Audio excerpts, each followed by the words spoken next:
तर राज्यात आता भाजपचा मुख्यमंत्री होणार असल्याचं उघड झाल्यानंतर आज महायुतीच्या सत्ता वाटपाचा फॉर्म्युला निश्चित करण्यात येणार आहे। यात भाजपच्या वाट्याला सर्वाधिक 21 मंत्रिपदे येणार असून शिंदेंच्या शिवसेनेला 12 जणांना संधी मिळणार आहे। अजित पवारांच्या राष्ट्रवादीच्या 10 जणांची मंत्रिमंडळात वर्णी लागण्याची शक्यता आहे। भाजपसह तिन्ही पक्षांनी नव्या मंत्रिमंडळात तरुण आमदारांना संधी द्यावी असा सल्ला भाजप श्रेष्ठींकडून देण्यात आला आहे। प्रतिनिधी रिद्धेश हातीम आपल्यासोबत जोडले गेलेले आहेत, त्यांच्याकडून अधिकचा तपशील जाणून घेऊया।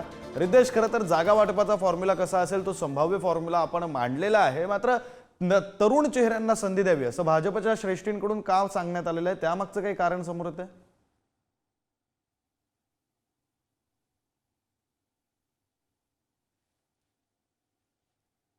दरेगावी असल्यामुळे या संपूर्ण जागा वाटपासंदर्भात जी चर्चा होती ती थांबली होती। मात्र आता मुख्यमंत्री काळजीवाहू मुख्यमंत्री एकनाथ शिंदे काल परतल्यानंतर आता आजपासून या पुन्हा चर्चा आहे जे सुरू होणार आहे। बैठक देखील पार पडणार आहे आज उद्यामध्ये। त्यामध्ये नवीन जे चेहरे आहेत, जे तरुण चेहरे त्यांना संधी दिली जाणार अशी देखील माहिती सध्या तरी समोर येते। त्यामध्ये आपण जर उदाहरणतः पाहिलं तर जे नितेश राणे आहेत हे देखील एक तरुण आमदार आहेत, त्यांना देखील या मंत्रिमंडळामध्ये संधी दिली जाऊ शकते अशी देखील माहिती आहे ती समोर येत आहे।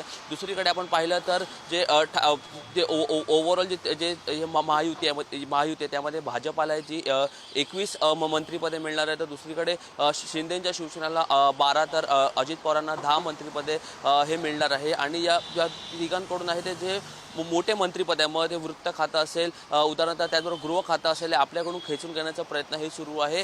जे एकनाथ शिंदे यांच्याकडून आग्रह आहे की आम्हाला हे जो गृह खातं आहे तो देखील मिळावं, तर दुसरीकडे अजित पवार यांच्याकडून सोय आहे की वृत्त खातं हे आमच्याकडे यावं। आणि या संदर्भात भाजपाकडून देखील आहे जो पॉझिटिव्ह रिस्पॉन्स अजित पवारांना देण्यात आला आहे। मात्र शिंदेंना यात अद्याप गृह खात्या संदर्भात कुठलीच आहे जो पॉझिटिव्ह रिस्पॉन्स भाजपाकडून देण्यात आला आहे। त्यामुळे कोणाच्या वाटेत कुठलं खातं जाणार हे देखील पाहणं महत्त्वाचं असणार आहे। मात्र खातं वाटप झाल्यानंतर जे तरुण चेहरे असतील त्यांना देखील संधी दिली जाणार अशी देखील माहिती मिळते। त्यामुळे तरुण चेहऱ्यामध्ये तरुण आमदारांमध्ये कोणाकोणाची वर्णी लागते हे देखील पाहणं मात्र येणाऱ्या 2 दिवसांमध्ये तितकंच महत्त्वाचं असणार आहे। विक्रांत, खरं रिद्धेश, कोणाकोणाची वर्णी लागते ते पाहणं महत्त्वाचं असणार आहे। धन्यवाद तुम्ही दिलेल्या या माहितीसाठी।